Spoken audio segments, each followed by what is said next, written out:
Dans cette vidéo, je vais te montrer comment utiliser le Debug Panel dans Flutterflow. Donc le Debug Panel, il est accessible au niveau du mode test, juste à côté des menus Known Issues et Troubleshooting Info.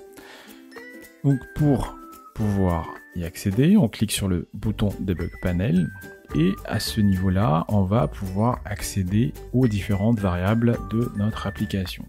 On va notamment pouvoir rechercher, donc faire un filtre par recherche. Donc là par exemple, si je filtre en mettant plateforme, je vais pouvoir remonter que les variables qui ont ce nom-là ou qui commencent par ce mot-là. Je vais également pouvoir filtrer par variables qui sont nullables. Donc, il faut cocher cette case à cocher et également filtrer tous les variables qui peuvent contenir des valeurs nulles.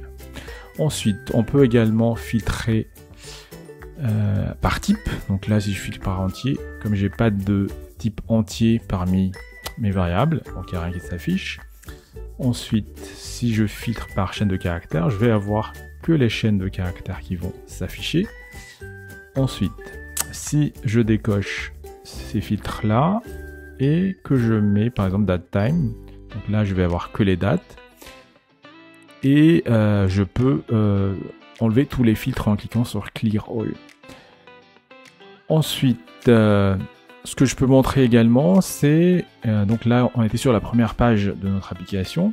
Au niveau de la deuxième page, on va avoir pareil, en fait c'est sur toutes les pages, on va voir la root stack, les valeurs des root stack. Donc la racine c'est slash, et là comme on est sur la page 2, la valeur du root stack item 1 c'est la page 2. Ici on va avoir également l'heure courante, donc il est 21h30 actuellement, on est le 12 juin. Le time mode c'est le thème qui a été sélectionné, la plateforme, là c'est le web parce que je suis en train de tester sur un navigateur. Si tu étais sur une tablette par exemple, ici il va y avoir tablette d'écrit. Ensuite on a les tailles de l'écran, donc la hauteur et la largeur, et à ce niveau là on va avoir la valeur des différents app state. Là par exemple c'est le state variable. Donc si jamais tu modifies au niveau de ton écran la valeur de ces state variables là, il va se répercuter ici automatiquement.